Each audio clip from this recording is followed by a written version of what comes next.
to Library and Museum, on behalf of Tom McNaught, Executive Director of the Kennedy Library Foundation, all of my library and foundation colleagues, and members of our Foundation Board of Directors, many of whom are here with us tonight, I thank you all for joining us. Let me begin by acknowledging the generous underwriters of Kennedy Library Forums, including lead sponsor Bank of America, represented here tonight by Ann Finucane, Boston Capital, represented by Jack Manning, the Boston Foundation, represented by Paul Grogan, the Lowell Institute, Raytheon, and our media partners, the Boston Globe, NECN, and WBUR. I should note that our forums are rebroadcast on WBUR on Sunday evenings at 8 o'clock, and we're grateful to the station for lending us our moderator for this session, Bob Oakes. For me, Mr. Oakes is a constant weekday companion as I wake, have breakfast, drop my kids at school, and drive to work. And day in and day out, he is much more polite and sunnier than my two teenagers are at that hour of the morning. A graduate of Charlton High, Mount Wachusett Community College, and UMass Amherst, Bob Oakes' award-winning reporting includes an eyewitness account of the Challenger disaster, dodging sniper fire in Kosovo, and getting kicked off of 2 presidential campaign buses in New Hampshire because of his tough questioning of John McCain and 4 years later, John Edwards.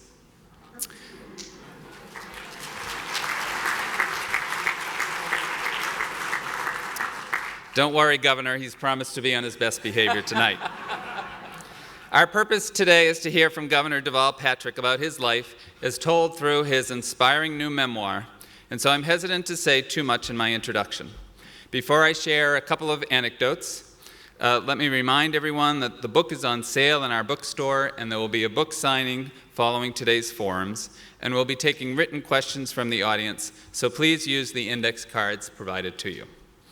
Like others who have followed and supported Governor Patrick's career, I thought I was generally well acquainted with his life story through his various campaigns and confirmation hearings. But who knew that he was born in his grandmother's bed and delivered by his grandmother and uncle, who, after a safe delivery, wrapped him in a blanket and placed him in a warm oven with the door open until the doctor arrived. And that on every Thanksgiving thereafter, his grandmother would remind him of that fact as she dressed the holiday turkey in the very same roasting pan that held him as a newborn. These are facts that the governor failed to mention in his campaign brochures. Now, I did hear the governor reference his grandmother once in a speech at the convocation of Keith Motley, who is here with us tonight, to be Chancellor of UMass Boston. The governor relayed to Chancellor Motley that at similar momentous times in his life, when his grandmother was too proud for words, she had one special comment to share that summed up her emotions. Governor?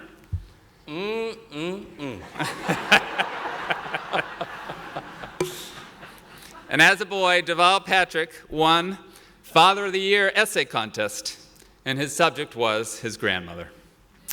And whether you agree with Deval's Patricks or not, and we tend, Governor, for some odd reasons to attract audience that are likely to be in your camp, in reading his new book, A Reason to Believe, Lessons from an Improbable Life, it is hard not to brim with pride at his accomplishments and be thankful to live in a country that provides opportunities for many to pursue their dreams.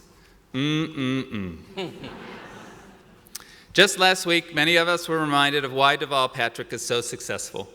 Speaking at the groundbreaking of our newest neighbor, the Edward M. Kennedy Institute, among a host of dignitaries, the governor's remarks stood out for 2 reasons. First, they were the briefest. I've already surpassed their length, and I'm doing my best here to get off stage, but they were also among the most profound. In keeping with the theme of his new book, the governor suggested that what saddens him most about our current political culture is that in demonizing government and glorifying greed, we are sapping the country of its optimism. A fitting commentary in this institution as we prepare to mark next month the 50th anniversary of President Kennedy's challenge to put a man on the moon, a government-led effort that summoned our spirit, maximized our talent, and inspired the world. And we thank you, Governor, for doing the same through your improbable life, the ideals you personify, and the policies you pursue. You give us all, once again, A Reason to Believe. Ladies and gentlemen, please join me in welcoming Bob Oakes and Governor Deval Patrick. Thank you, Bob. Thank you. You want me to come up there? Thank you. So do I kick it off then? Go right ahead. Well, first of all, Tom, thank you so much for the warm introduction, and thank you all to the library and to the board and all of the guests who've come out tonight. Thank you, Bob, for, at least so far, for convening. I just wanted to say a word or two at the outset. I have, it's a sort of a surreal experience, I was saying to Tom, in this new experience for me of writing and now promoting a book. As a sitting governor, the presumption seems to be that a book is a prelude to a coming campaign or to settle political scores. Let me just tell you, that's not what this book is. I'm not running for anything. And in terms of political scores, I tend to like to settle them in real time and not in print. This book really is about hopefulness and idealism. And I am a very hopeful person, an unrepentant idealist, and I've come to appreciate these qualities as strengths, really. And the book, as much as anything, is a gesture of gratitude to the people, some known, some totally anonymous, who have given me that hopefulness and idealism. The teachers who've given me a reason to believe in the power of education and a brighter future. The family members, extended and immediate, who have given me a reason to believe in the power of kindness. The voters, who've given me a reason to believe in the politics of conviction. There was someone recently who described the book, a friend of mine, as a love story. And for me, that was the greatest compliment that could have been paid, because there is a lot of love that I am trying to get across in this book to those folks who took a minute, mostly knowingly, some completely randomly, to pass on a sense of the possible, and to remind us all through the book that each of us have the opportunity to do that for someone else. And so in that spirit, let's have a conversation. Thank you very much. Well,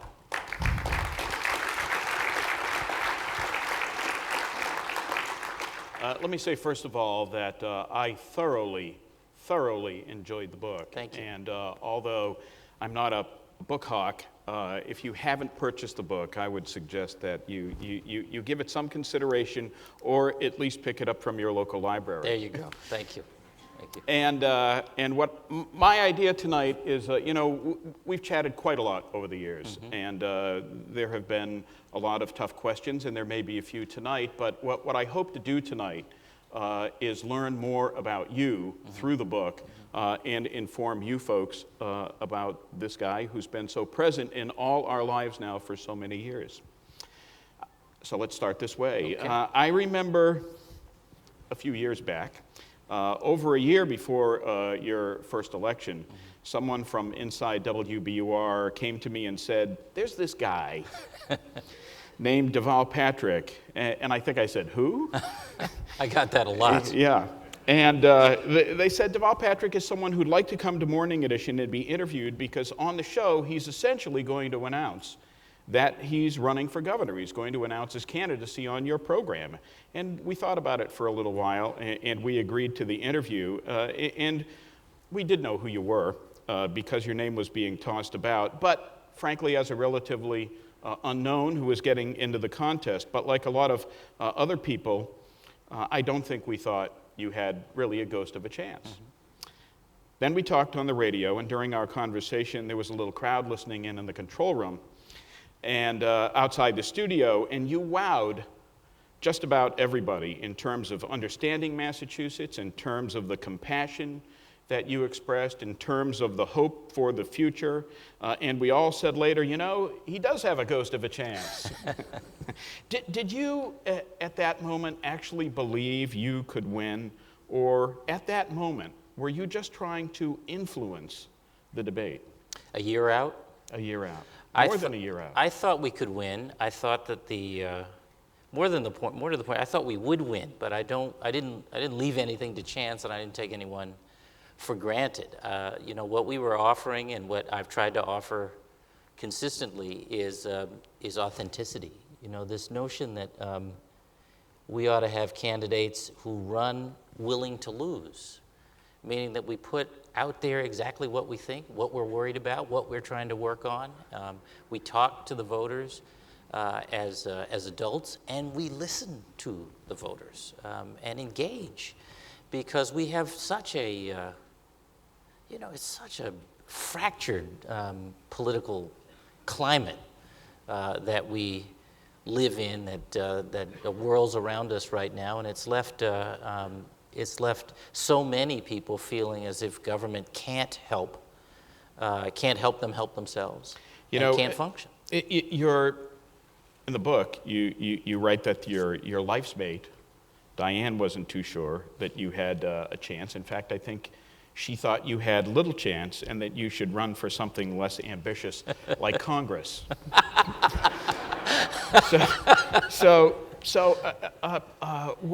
What was driving you? Yeah. Well, first of all, the governor's role rather than Congress, because though I respect the work of Congress, it's the executive role that I like, and I think is a more comfortable or natural fit for my aptitude and interest. I like setting the agenda, and I think you get to do that more in the executive role than you do in a legislative role. And I wanted the agenda in Massachusetts to be ambitious. We've talked about this before, Bob. I wanted us to be about generational responsibility, those handful of big, hard issues that if we are willing to face them and face them courageously and constructively, we actually do have a chance to leave a better Commonwealth than that which we found. So that, but I had no illusions about how difficult it would be, and I also know that there is a, you particularly in our political scene here, which is a very closed and inward-looking political scene, or at least had been, as I experienced it, and I think an awful lot of people did, that I was going to get the raised eyebrows and skepticism and grudging courtesy, but only grudging from a lot of folks who were the insiders. But I think I felt there were a lot of other voters who felt like me, who wanted something bigger, who wanted to be challenged, to be thinking bigger about the prospects of the Commonwealth, and wanted to be invited at the grassroots into a sense of their own political and civic future. And that's what we did. And as my grandmother would say, look at us now. Let me come out of politics here and talk about you a little bit in this way. In the title of the book, you chose to use the word improbable. I always notice a person's eyes. And when I look at your eyes, I see someone who's totally aware. I see, right from the beginning, a compassion and a desire to, in my opinion, a desire to help someone who maybe needs a little help. I think I remember saying to myself at the end of that first interview on that day, these are qualities that I saw in those eyes. But I'm wondering, when you stand in front of the mirror at the start of each day, and you're looking into your own eyes, are you saying to yourself, this has been improbable? Am I lucky? Or are you saying to yourself, this has been improbable, I made my own luck? What a great question. I think probably the answer is somewhere in between. It has been improbable. I think of every day as a blessing, even the crummy days. And I'm sure you're going to get to those in the list. It's an honor to serve, and a blessing to serve, and a lot of responsibility that goes with it. And I think I'm a better governor today than I was yesterday, and tomorrow I hope to be a better governor than I am today. I think that there are times when I'm looking in the mirror, particularly with some of the really painful decisions we've had to make in the last couple of years, where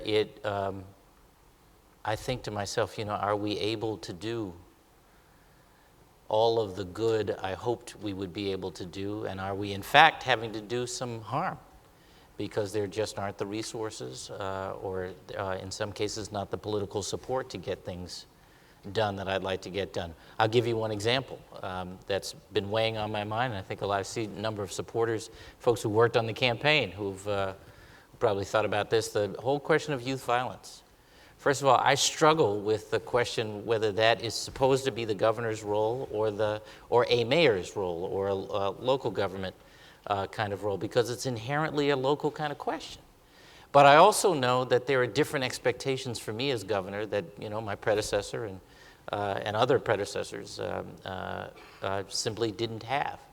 And the more I think about it, the more I'm struck, or at least asking myself the question whether there is a strategy to solve the question of youth violence. There are a lot of good things happening, a lot of good people doing good things. But whether there is a comprehensive strategy with some measurable results that we are tracking. And so we put this on the agenda for the second term, completely acknowledging that question, whether we have a strategy. But I can tell you, of all the things I anticipated in the job, I never could have imagined what it would be like to console a mother over the shooting death of a 14-year-old son. You can't prepare for that. And I've had to do it more than once. So I don't always have the, I'm lucky or I made my own luck kind of look in the eye. I always have the I'm blessed to have this experience, but the weight of it is also something I take it very seriously. I take it very, very seriously. That first campaign was all about change in hope, words delivered in a very positive way. But as you say, that a lot of the change since then in Massachusetts has been anything but a plus. Unemployment up, mortgage foreclosures, cuts in state programs across the board, to human services, cities and towns, higher education. Are you worried you might finish out as a governor who managed through a fiscal and economic crisis and who could not live up to his original agenda to lift up government and along with it as many people as possible? Well, let me see. 98+% of our residents have health insurance. No other state in America can come close to that. 99.8% of our children. Our students outperform their counterparts in every other state in America and have for each of the last 5 years. We are number one in veteran services and clean energy initiatives and energy efficiency. We're growing jobs faster than 40 or 45 other states. Our bond rating has stayed strong through this downturn, unlike a lot of other states, and we are the only state that's had an upgrade anywhere in the country since 2007. We've signed now 4 budgets that were responsible, balanced, and on time. We've got a life sciences cluster now, which is the envy of the world, and a clean energy cluster, which is becoming the envy of the nation. No, I haven't accomplished everything I wanted to accomplish. I've got 4 more years, Bob, so I'm not done. But I think that part of what we have been about, and I haven't gotten into the questions of the changes we've made in education, in transportation, in the pension system, on the ethics rules, a host of legislative accomplishments that you and others have reported were decades in the making and hadn't been accomplished till now. So I'm really proud of our record, but I don't rest on my record. I am impatient. I've got a lot more I want to do, and there's more to do, I think, in repairing the kind of spirit of the Commonwealth and of the people of the Commonwealth. People are scared. They've been this downturn. You know this. Remember when we talked about your trip Remember when you Route drove 9. out Route 9? Right. And remember you talked about where? Do you remember that conversation? Oh, I know you sure. remember the visit that you had there. Oh, sure. For those of you who heard it, Route 9 was a series that we did last fall on WBUR, where we took Morning Edition, and for 5 mornings in a row, we broadcast from 5 different communities, straight out Route 9, starting in Framingham and ending in Pittsfield. Right. And Ware was the middle stop. Right. And I specifically chose Ware because it was the most economically depressed place Right. on the route, and a place where people wanted to be better off, but Right. they didn't know what to do. Right, right. And I brought it up because Ware isn't the only place like Ware in the Commonwealth. There's a quality about this downturn which has so rattled people economically, financially, in their home savings, in their home value, their savings, but also in their confidence in themselves, in the future of their Commonwealth and the country. And of course, as someone who grew up the way I did, I have known the experience that poor people have experienced for a long time. The difference today is that the middle class is a paycheck away from being poor. And they are really anxious about it. They're asking themselves, is this still a place, this America, where we can restore ourselves and improve our position for ourselves and our families? I think we can, but I don't think that's about just waiting around for it to happen. I think that is about doing some things, and that's why we've made the choices we have, and that's why we lead the nation in so many areas. Let me come back to the book for a minute. I want to get to your young life in just a second, but let me ask you this question first. Right in the preface of the book, you write about a story in your life when you were a kid in Chicago. You got on a bus, you realized you didn't have money to make the bus fare, and instead of being scolded by the driver, which was what you expected, he said, "It's okay, pass it on." You've said that left a lasting impression, which of course it obviously did, that you should do for others what he had done for you. Step outside the political world and tell us an instance important in your own mind, an episode in which you paid that bus driver back by passing it on. We have, I write in the book about, the number of young people who over the years have ended up being householders of ours and of Diane and mine, and really members of our extended family. One young man who was trying to become a dancer and had studied with the Boston Ballet, and we were living in New York, and he had an opportunity to study with the School of American Ballet, and his mother wanted a place for him to live at 15 years old, and we had just been married, Diane and I, and I was away on some trip in the South with the Legal Defense Fund, and she called and Diane said, my son needs a place for the summer, and Diane said, well, okay, fine. And he showed up a couple weeks later with a box of Cheerios and a little bit of bag, and stayed for 2 years. There have been ABC students at Milton who, they had then, I think they still do, a host family program, so that there is some family in the neighborhood who invites you over every once in a while for a hot meal and just a break from campus. And there was a young man named Doug Chavez who came to Milton as an ABC student at 14 from the South Bronx. He was as clueless in his time as I was in mine when I first came, and we asked him for dinner, and he stayed for the rest of his life. He is now in his mid-30s and lived with us for a time. His brother lived with us for a time. He graduated from Penn and then was working in New York. And when I ran for governor the first time, he and his buddies from his class quit their jobs, moved back in with us, and worked on the campaign for 2 years. There are other examples. In some respects, more than poor Diane would like for me to recount, because it takes all of us, right? My kids have had to share us with other young people. But as I said, part of the point of the book is to remind us all of us have this in our capacity. It's not always the grand gesture. It's not even about necessarily opening your home to someone, but it is about opening your heart to other people. the simple corrections that I got from adults about how to behave, how to understand, or as I write in the book, how to crack the code.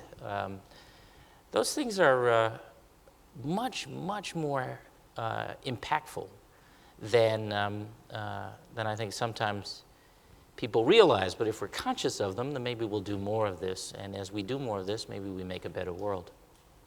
Okay, let's go.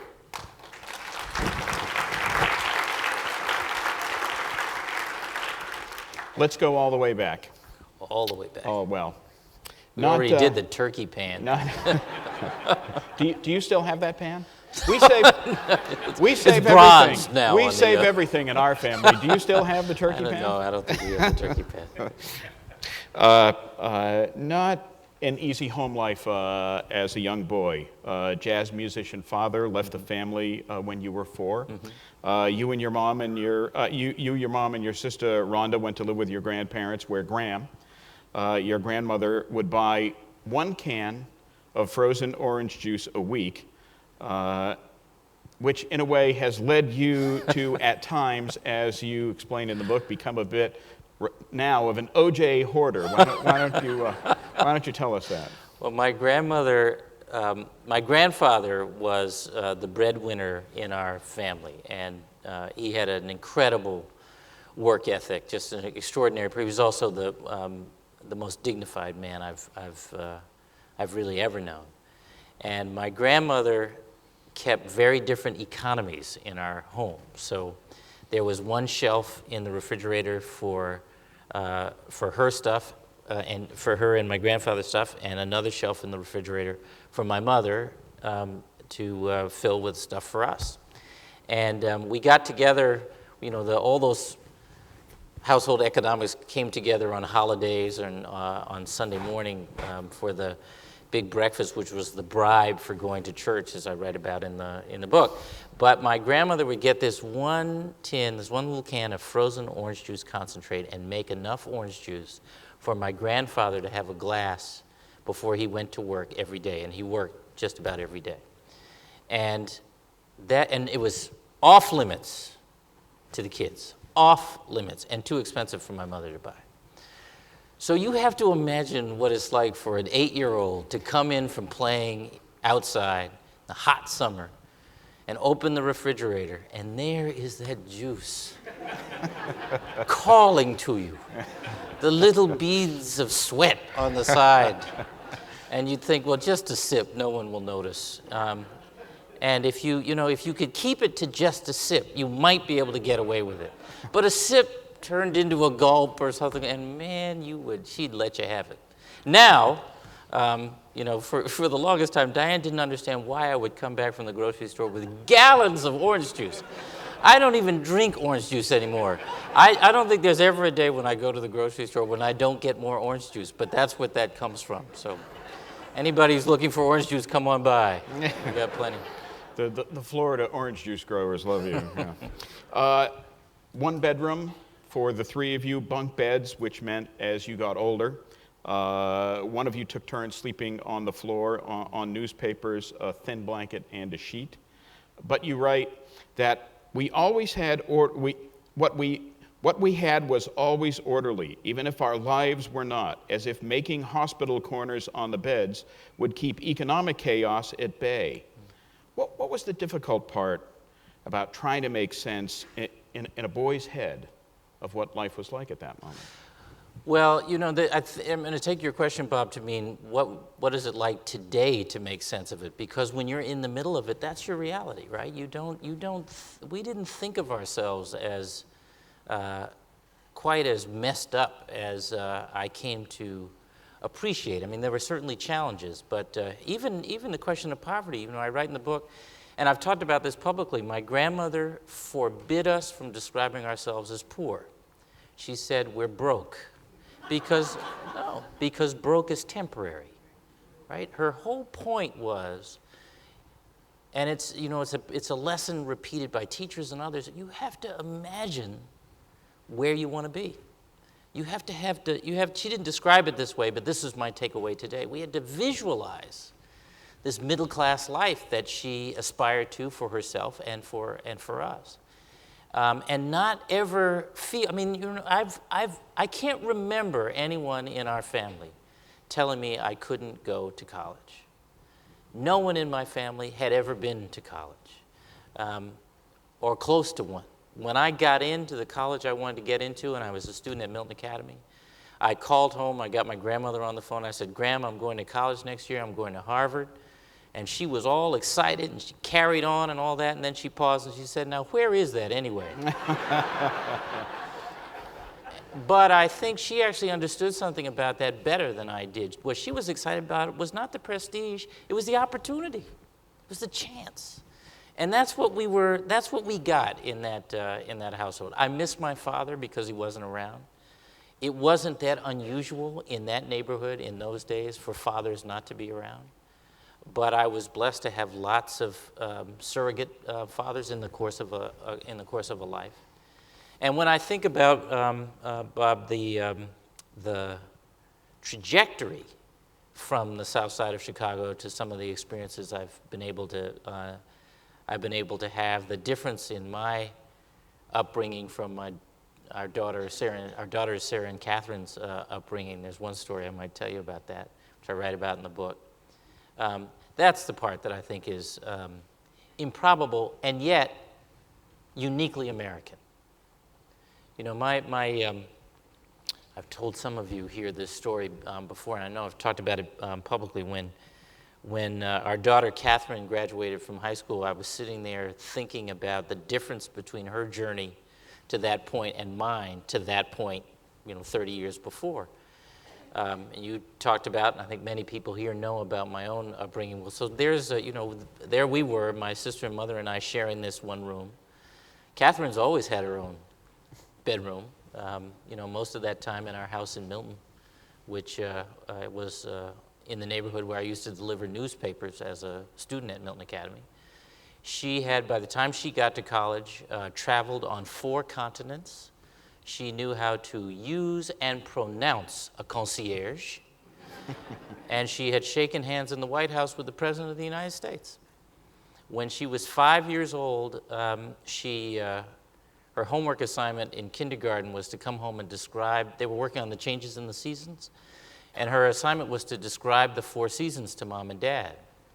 And so she came home and began to describe her several visits to the 4 Seasons Hotel in Washington, D.C.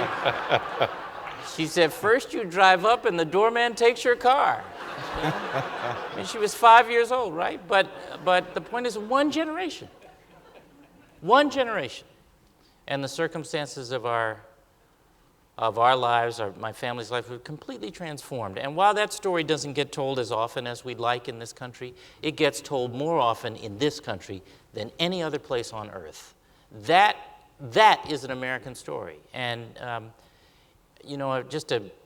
sorry to go on, but to me, the reason to pay attention to public policy today is because the American story is up for grabs. And we ought to be willing to fight for that.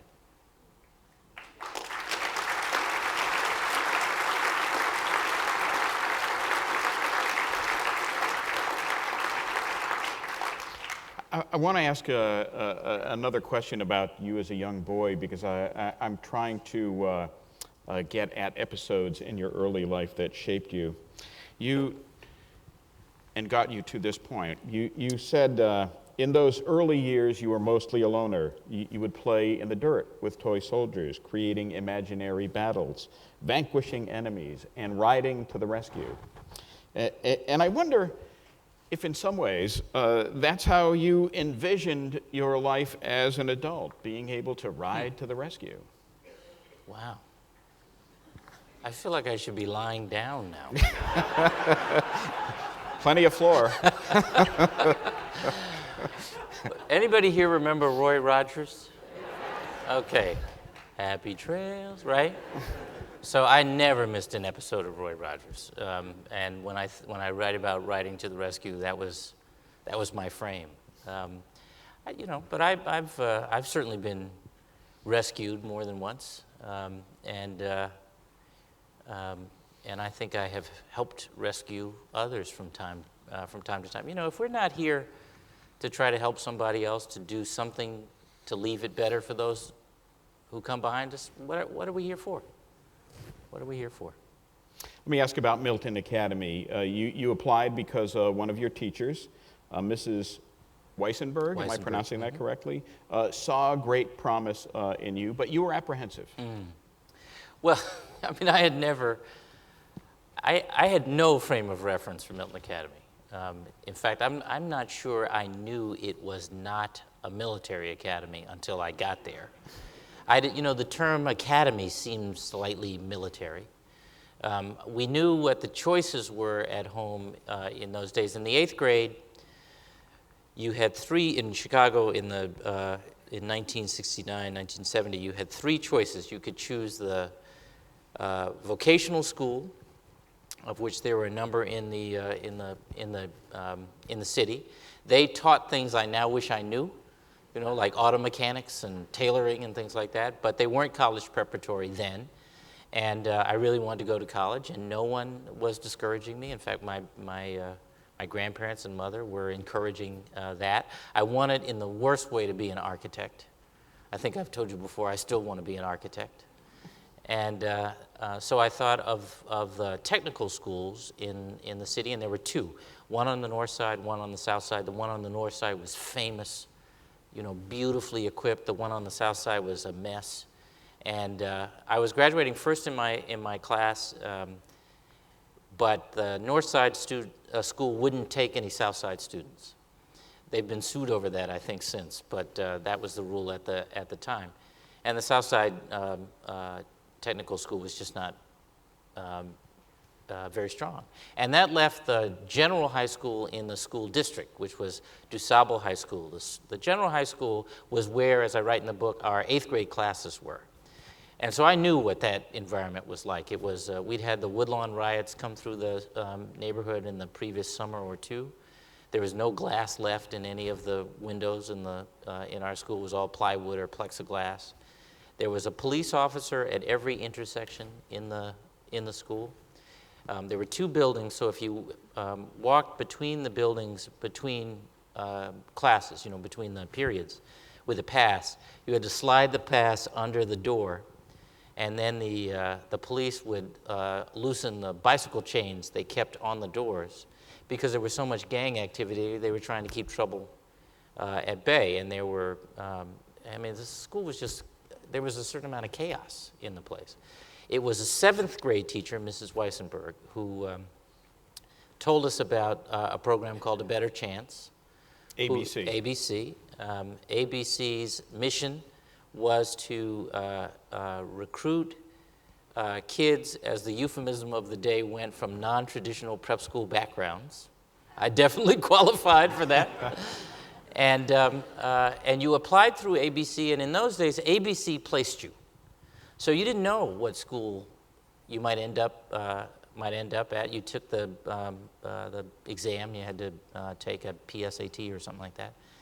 And then I got a letter from Milton Academy one day saying, we're pleased to admit you, and here's the tuition, and here's the scholarship. Here's the tuition and the scholarship. And this is the day we expect you to show up. And that was it. I showed up at Milton Academy the night before classes began. I was 14 years old. I came by myself. I had never seen any place like it before. And I've told this story before about how they had a dress code in those days. The other students wore blazers, and you had a new windbreaker. I did, because a jacket on the south side of Chicago is a windbreaker. So when they said jackets and ties for classes, my grandparents got me a brand new windbreaker. I've figured it out, though, as you see. They were well-traveled. They were more well-read in the classics you wrote. You were intimidated early on. Oh yeah. I had. I had, through doing really, as I look back on it, not much homework. I had consistently been the good kid, the studious kid, the well-performing kid in school up till then. I got my first C at Milton. I think it was a C. It might have been worse. You remember it as a C. I remember it as a C. I told you I'm an optimistic guy. You write about feeling as though you were living between two worlds for a time, your old world and your new world, and that neither could possibly understand each other. At what point do you think you became comfortable in your own skin and stopped feeling like you were stuck between places that you didn't really belong, and that purpose, which you write about, was more important than belonging? Yes. Well, it wasn't while there, although I think it started there. You know, I was in Washington earlier today, and at an event around the book, a young woman who is a student in a similar setting asked what it was like to try to maintain friendships from the old neighborhood when she was living in this new world at her own boarding school. And I told her the story, which I write about in the book, of coming home on the first visit back at Christmas vacation. I've been away for 3 months at that point. And my grandparents and my sister were in the apartment and all excited and so on, and everybody talking at once. And my sister inserted herself, "Rhonda, are you here?" Where is she? She was going to come tonight. She's so sick of me telling this story. My sister said, "Ooh, he talks like a white boy." I was devastated. And my grandmother shot back, "He speaks like an educated boy," and sort of saved the day. But as you see, I've been carrying that around for the longest time. I think what I realized about that experience, and as I was saying to the young woman who asked me the question, is that you feel like that each of these worlds requires you to reject the other world as the price of acceptance in that world. And that for me, what I had to figure out is what it meant to be authentically me, and to carry that consistently to whatever setting I wanted to be in. And that was the only way to navigate, because I knew then, even at Milton, that I wanted to live in the whole world. I wanted to be and experience different kinds of settings, and I can tell you about why I wanted that. And I had to figure out how to, be at ease and comfortable and complete in these different settings. And I think, so what I was saying to the young woman who asked me the question, she said, "Well, what about, maintaining your friends?" I said, "You know what, figure out who you are. And the people who love you will love you for that, and the ones who don't are not your friends." And I do think, you have to get there in order to navigate. Your father wasn't crazy about the idea of you going to Milton Academy. He said he feared it would make you not black enough. You called race at Milton its own complex dynamic. You were outnumbered by white people. Said you couldn't count the number of times that you listened to a dissertation on black poverty only to be asked by a parent of a student if he or she could touch your hair. Incredibly awkward. Yeah. You wrote... That's why I cut it off. You sure that's the reason? It has a lot more to do with my current employment. I speak from some experience. You wrote, "The larger problem is how Milton Academy then interpreted racial integration." Why don't you explain that? Well, I believe in integration. I believe in living an integrated life. I think it has made my life and our families' lives much richer and more interesting. But I think that at the time at Milton, and maybe at many institutions like it, integration meant you coming from some other place and becoming entirely a part of that place and leaving everything behind, not contributing, just assimilating. And I understand that, but it's the point I was making earlier about how you feel like you are having to that the price of acceptance is rejecting your past and who you are, and that part of what has contributed to making you who you are. And so I worked that out. I had some wonderful adults at Milton who helped with that during the time I was there. A.O. Smith? A.O. Smith, who was an extraordinary English teacher of mine, I write about in the book, and June Elam, who was the rare middle-class black mother resident in Milton whose kids went to Milton at the time. I want to make sure that we don't leave the wrong impression. You loved your time at Milton. Oh, yeah. And obviously, since you're mentoring kids now, you appreciate the fact of being able to pass that on. Absolutely, absolutely. Let me move on here and ask about your family and Diane. You write early on that my grandparents and my mother were physically and emotionally distant. Midway through the book, you point out that when a fellow Harvard student found out your father, Pat, was a jazz great, you said, yeah, but he's a jerk. He left when you were 4. You ran after him. Tell us about that. Well, when I was 4 years old, that was when my parents split. My father came home. We lived in a basement apartment on the south side, and my father came home, and I write about the tension that you could tell was in the apartment before he came. My sister and mother and I were there, and not long after he came in, they just went at it. They had a huge argument, and my mother slumped in a chair in tears, and he stormed out of the apartment, and I remember running down the street after him, and him saying, "Go home, go home, go home." And about a block down, he just lost his patience, and he turned around and he slapped me, and I fell. And I remember burning my palms on the sidewalk. I think every kid who's ever grown up in the city knows what that feels like. And it was from that position that I watched him walk away, and I didn't see or hear from him for a couple years after that. So I didn't know that was the moment of their separation. I didn't know the reason for their separation for years. Till I was a senior in high school and talked to my grandmother about it, and then my mother.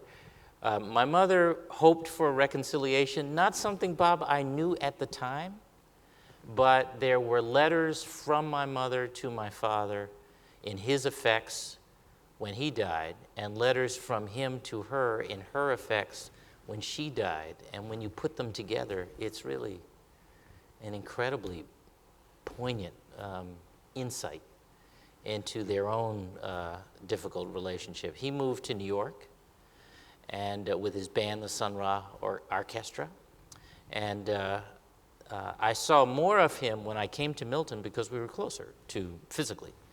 But as you said earlier, he was very disapproving of Milton, and we had all that dynamic. But we eventually reconciled, and there's a story I write about in the book which was I think a particularly meaningful milestone in that when I was 25. Let me ask you this about your dad. It did take you a long time for the two of you to get back together, and we've talked about that on the radio in the past. I read in the book that eventually he grew very close to your two girls. Yes. You wrote that he showered on them the gentleness and attention that I so craved as a kid. Some people, other people, perhaps may have been a little angry at that, or maybe even jealous of their own daughters at that point, that they were getting the attention that you didn't get when you were a child. But I gather that you got great satisfaction out of watching your father and your daughters together. Absolutely. Oh, sure. I mean, it's first of all, I think over the years, before the girls were born, I began to realize how much he wished we had had that kind of time together as kids. You know, he was totally dedicated to his music and not to his family, and I think he felt bad about that. And also, you know, you carry some stuff like that around, anger around, it just eats away at you. So one of the lessons I try to write about is forgiveness. And because, like it or not, particularly with your parents, you save a place. You know, and you can fill that with resentment and anger, or you can fill it with forgiveness and move on. And with the forgiveness, it's a predicate, I think, for moving forward. I guess the other thing I'd say is I've been very blessed to have had a lot of fathers. My grandfather, A.O. Smith, other men who have paid attention to me and helped to show me how to be a man and how to be a father. And you said, and I say this, with a father-in-law who is a retired school principal, and a mother-in-law who's a retired teacher, and a wife who's a special ed teacher, a high school special ed teacher. So I asked this question with a little bit of pride, sort of. You said that teachers in your life filled a void that was left kind of vacant by your home life. Absolutely. My mother and grandparents loved me, but they were not demonstrative. They were not physical. They didn't say it quite. You knew it, but it just wasn't like that. My teachers, oh my God, my teachers were just extraordinary, and I got a lot of the feedback from teachers that I think I craved at home. My sixth grade teacher, Mrs. Quaintance, whom I write about in the book. You know, you have to imagine the scene where there are 30 or 40 of us in the classroom, and we're a mess, right? We are a mess. Our households are a mess. The neighborhood is a mess.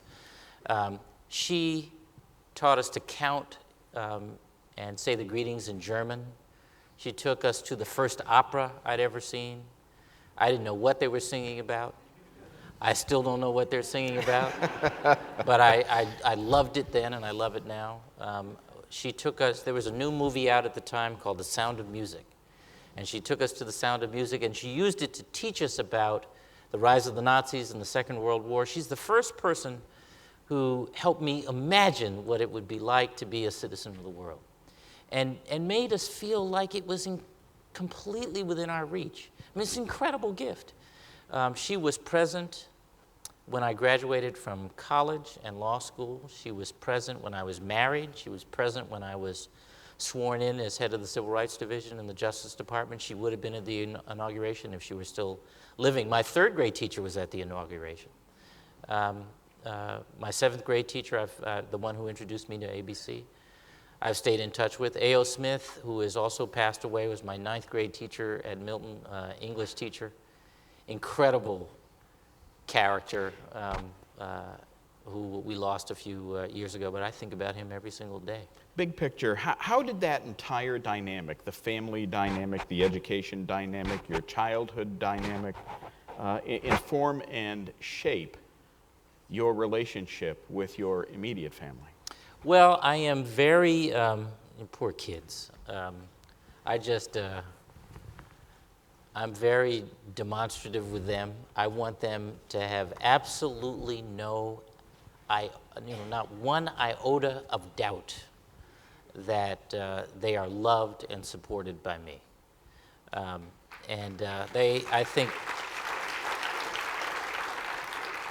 think they know that. I know they know that.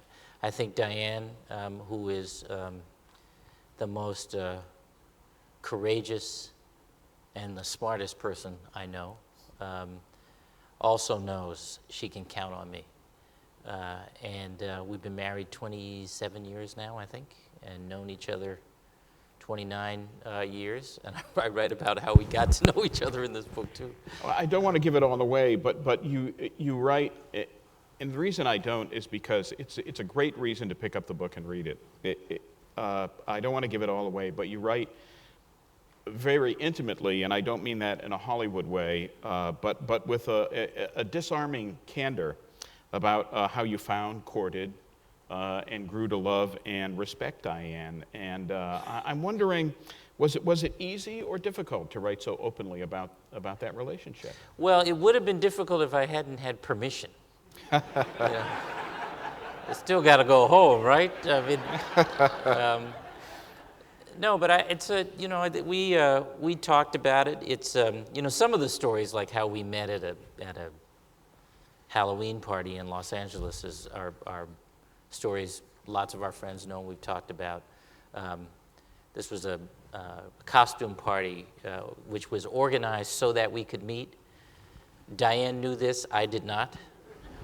And I was invited by some people. I was out there clerking for a year, and she was practicing law at that point, and I was asked to come in costume, and I came in a caftan I brought back from Nigeria, and I had a spear and no shoes, and my face all painted, and I strode into the party, and I was the only one they had invited to come in costume.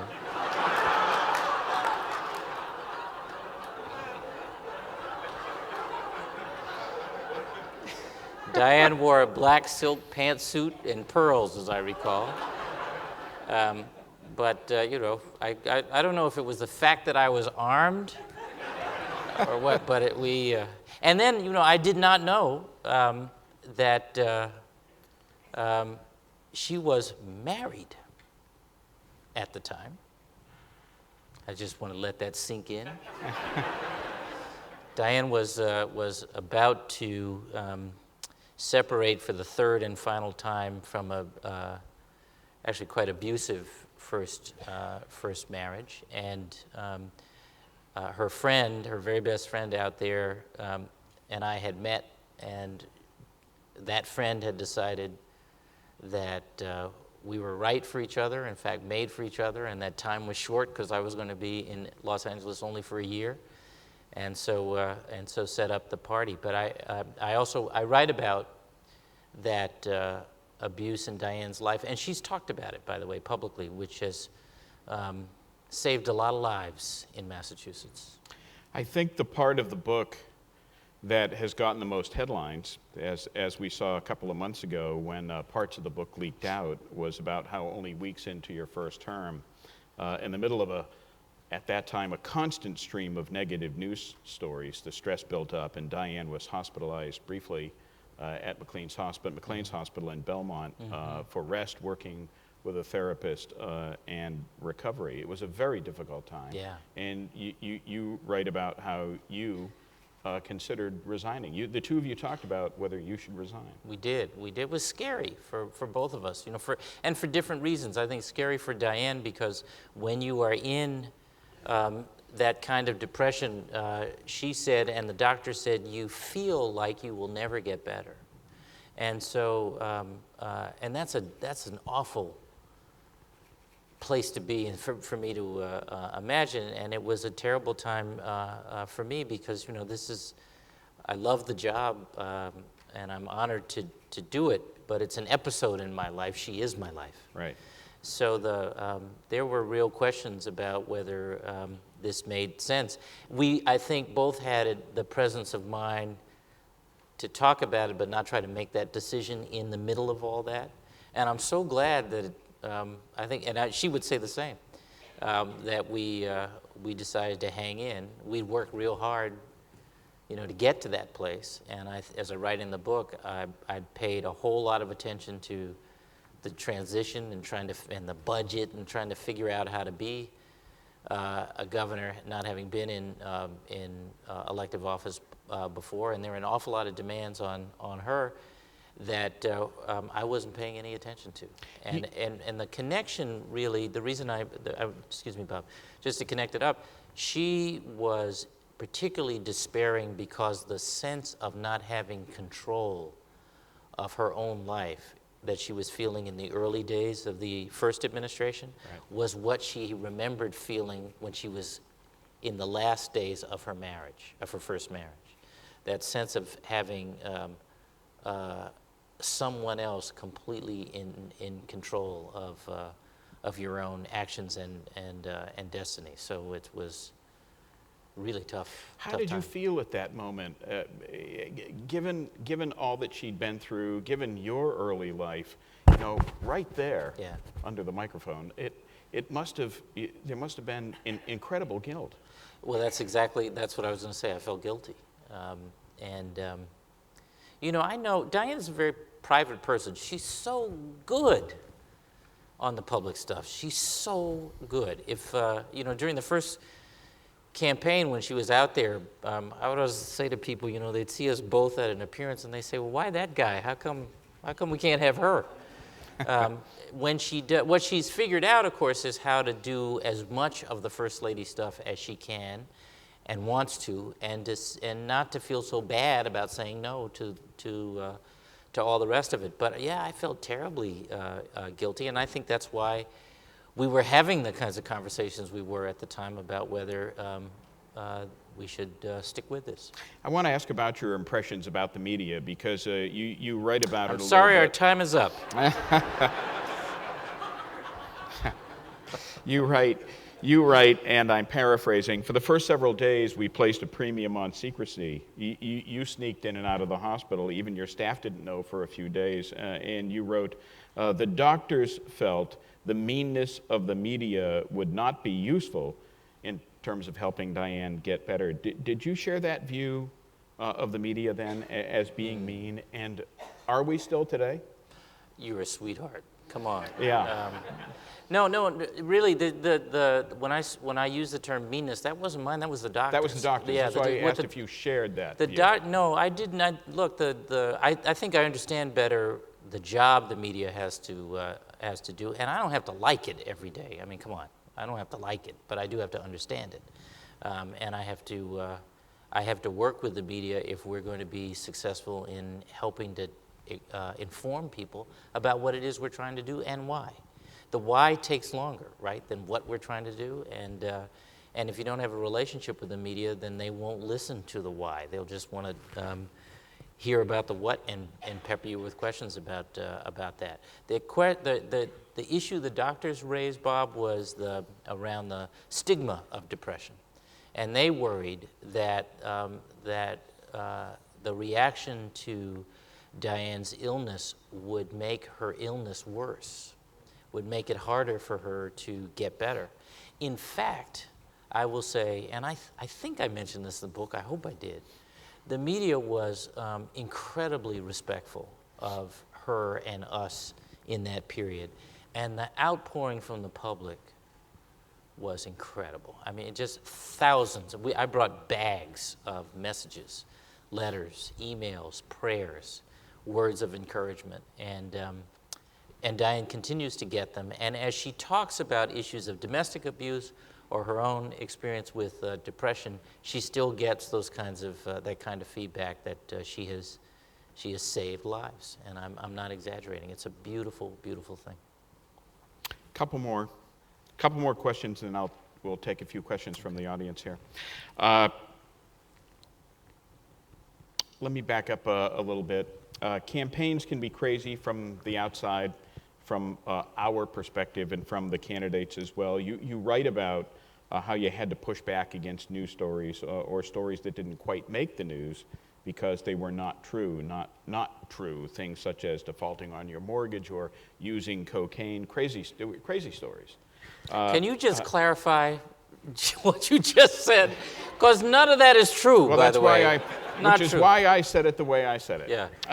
They did not make it into the news Right. because they were not news stories. Right. They were not true. But you write about it as if you were aghast that rumors like that could almost become fact in the fishbowl of a campaign. Were you naive? Yeah, I think so. I mean, I've been in public life before, but nothing like that. I mean, you know where the cocaine thing came from?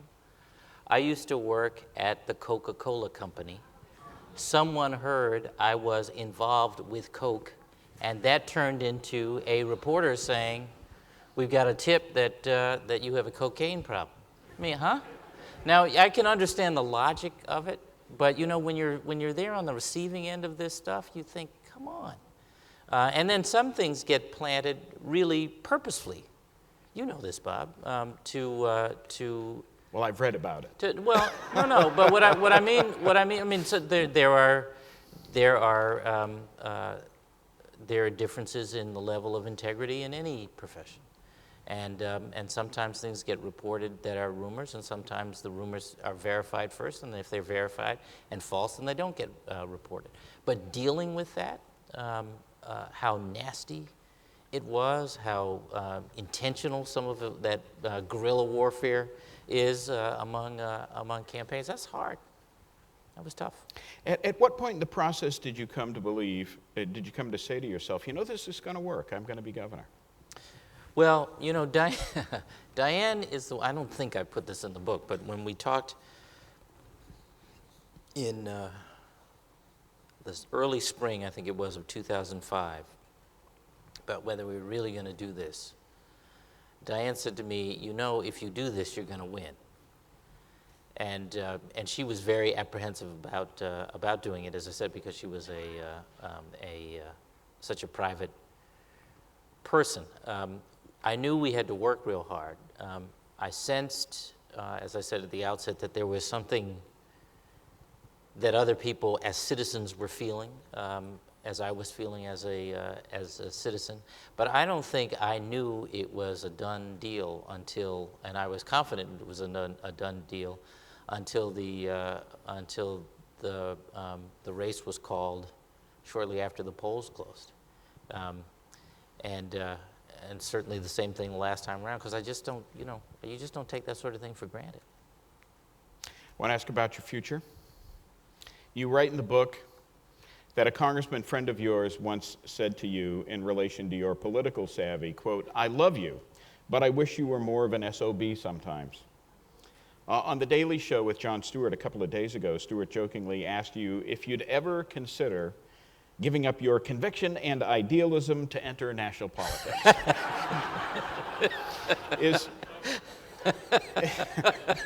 Is the expectation that you have to give up something of yourself to be really, truly effective? Have you ever felt that pull? And do you think that you've been able to stay true to yourself all this time? Well, first of all, of course, I've felt that pull.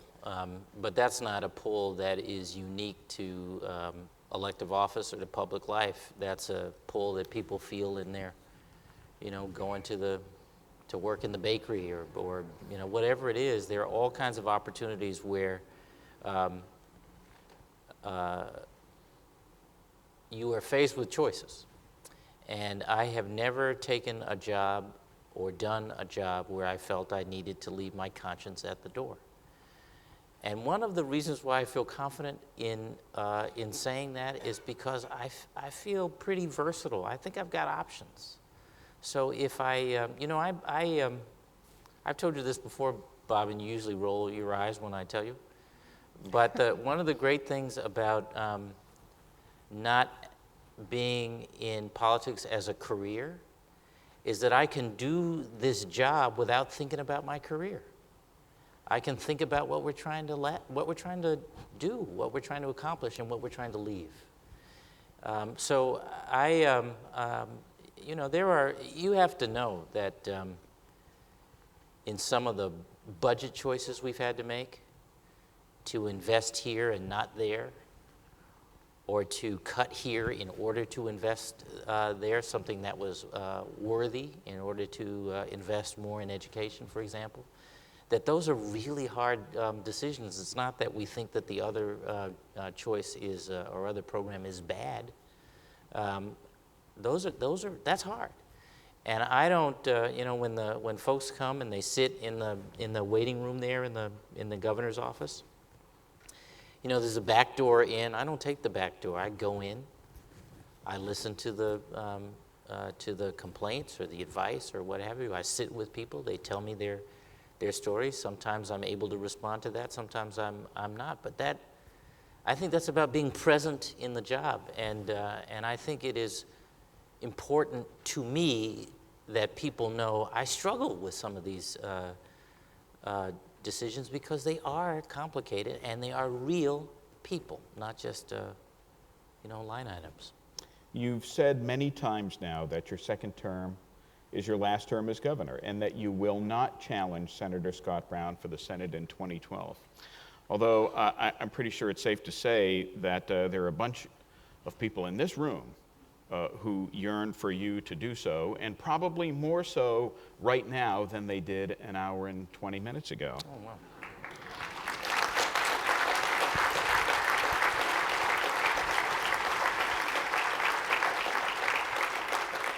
So their question is that hard and fast? Yeah, I thank you. And thank you, but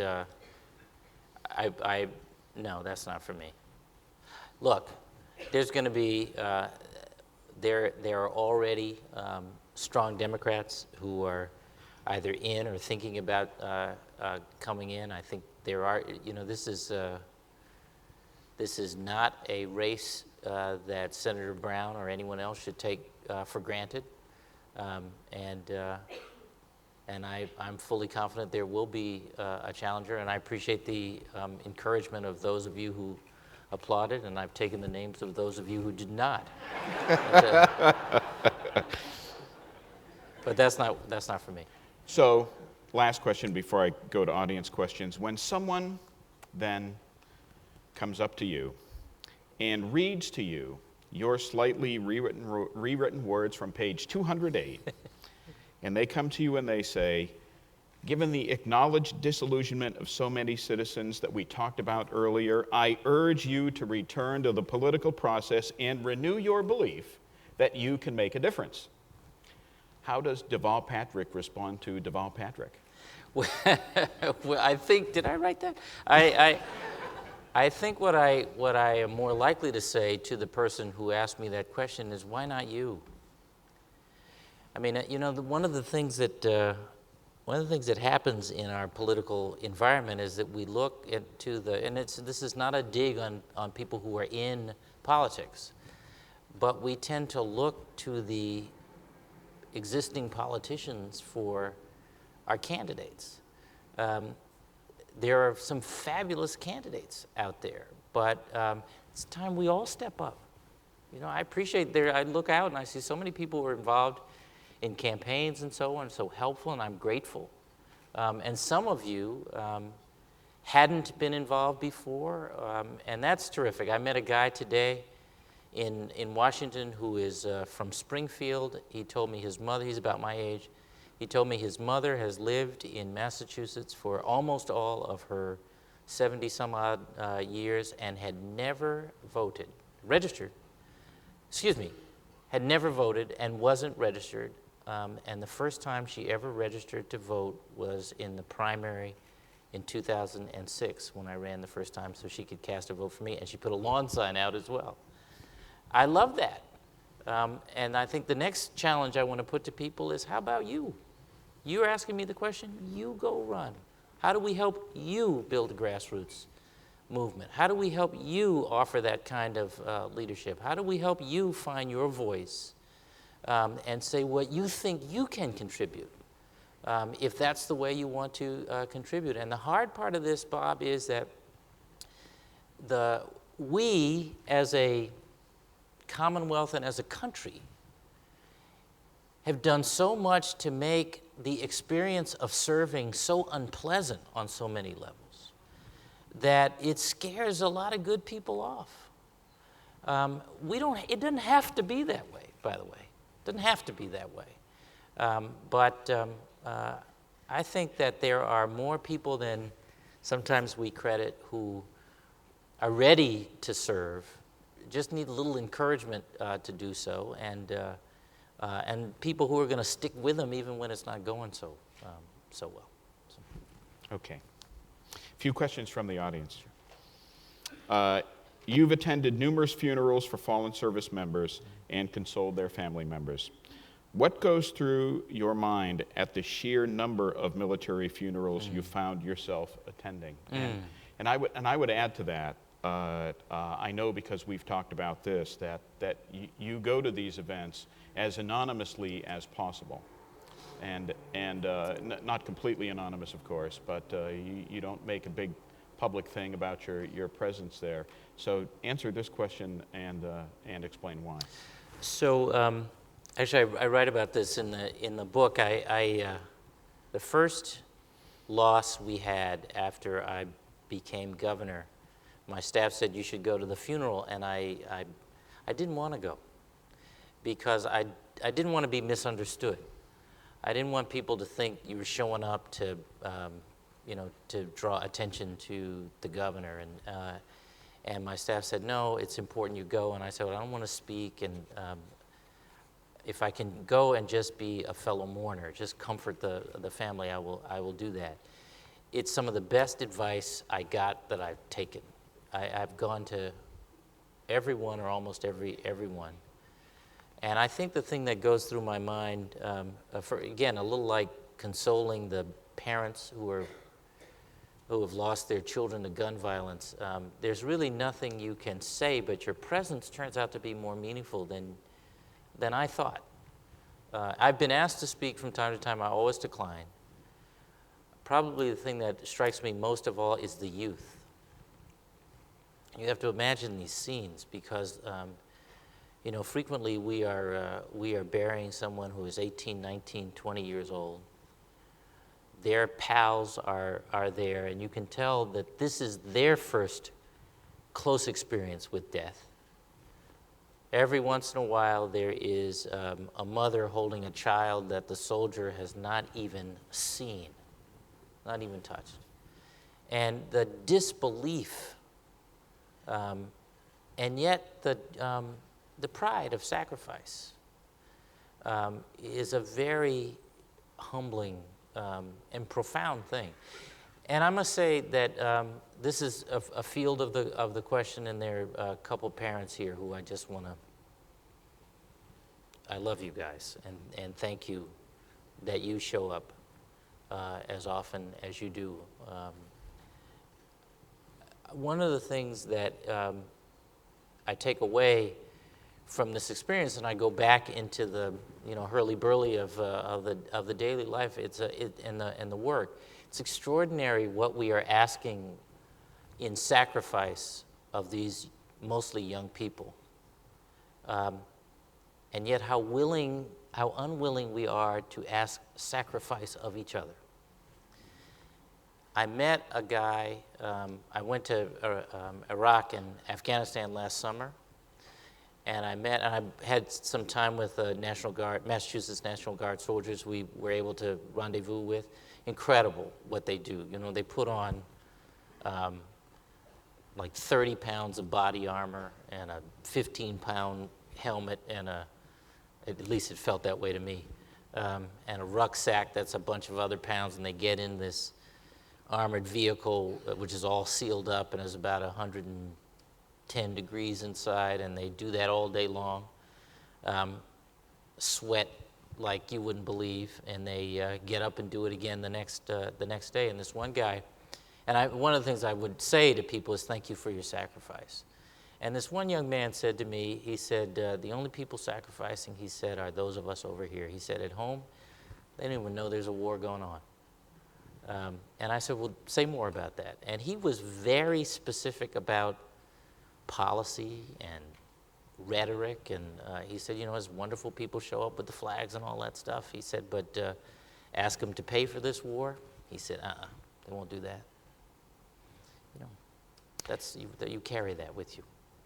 Tough question from a teacher. When you first ran, many dedicated teachers were hopeful about reform that included teacher involvement and many teachers' perspectives. I am one of many teachers who are finding it hard not to feel alienated now. How do you plan to help transform educational debate into a place where all opinions feel valued? What a great question, because one of the things, do you mind if I ask whose question it was? There's a teacher. So let me just say that where do you teach, by the way? In Hyde Park? So, hey, how are you? So teachers, one of the things you take away from a lot of the reporting on, and this isn't a dig at the media, this is, I think this is a fair observation. One of the things I take away from a lot of the reporting on education reform, and I know a lot of teachers are feeling this way, is that teachers are the problem. Teachers are not the problem. Poverty is the problem. Poverty is the problem. And and I will say, in all the different things that people are trying out there today, charter schools and what have you, there's no one solution, as I see it.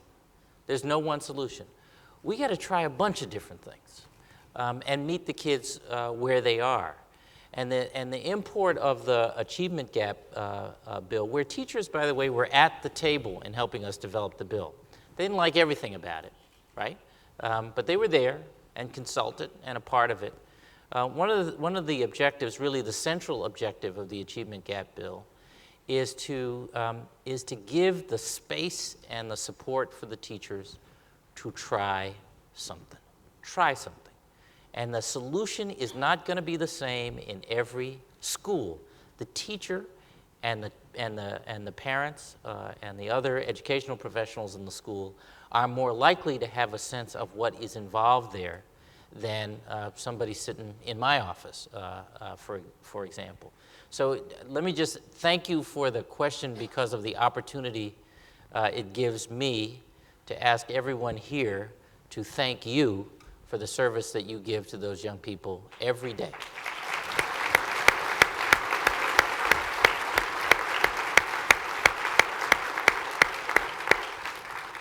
Hang in. I'm really impressed with the wonderful speeches you gave during your campaign, Change and Hope. Then Obama started saying the same thing in his speeches. Did he copy you, and was your campaign the test ground? Well, whose question was that? Who asked that question?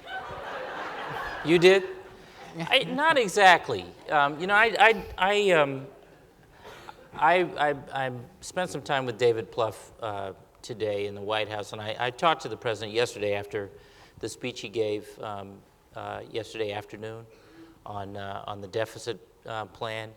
We talk. We don't talk as much as you all think we talk, but we talk from time to time, and I think that we feel that in 2004, when he was running for Senate, I think I have the dates right, there are a lot of things about what he was trying to do and the way he was trying to do it that excited me, that we used in 2006. And then he used some of those same terms and tactics, at our invitation, at my specific invitation, in 2008.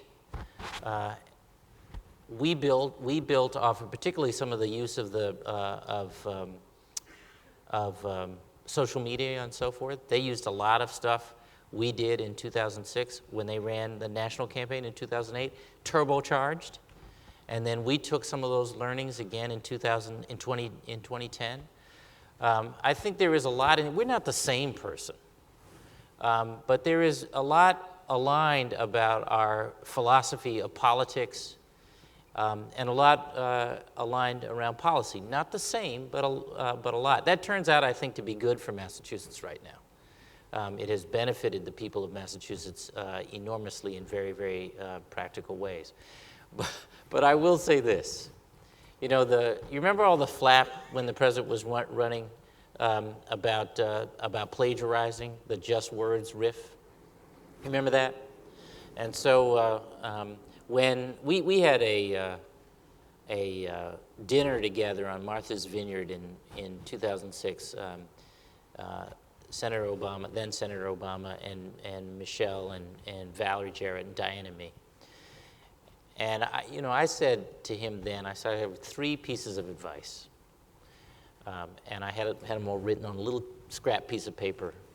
And I think I write about these in the book. And one of the pieces of advice for him was, this was actually 2007. And I said, one of the pieces of advice is this. They're gonna come at you and say it's just words. And you can give a great speech. I said, they came at me the same way. Here's what I used and why I used it, and use it if you see a need. And he did, and that then started this whole thing. And it was so interesting because I gave my talk about just words. Actually, I'm going to stop there. Never mind. I'm going to stop there. You write a little bit. Just a couple more questions. Do I have a little bit more time? Okay. You write in the book that since we're on the subject, that in part Mr. Obama won the first campaign because people wanted to be inspired. They wanted leadership. Yet polls now indicate that for many people, this president is no longer inspiring people, and many people don't feel as though he's lived up to the leadership promise. The overarching theme in your book is that hope and idealism have the power to transform. Does this president still have that power, or has he lost it? First, yes, unambiguously. And secondly, hope and idealism are the only things that have ever made positive change in the world.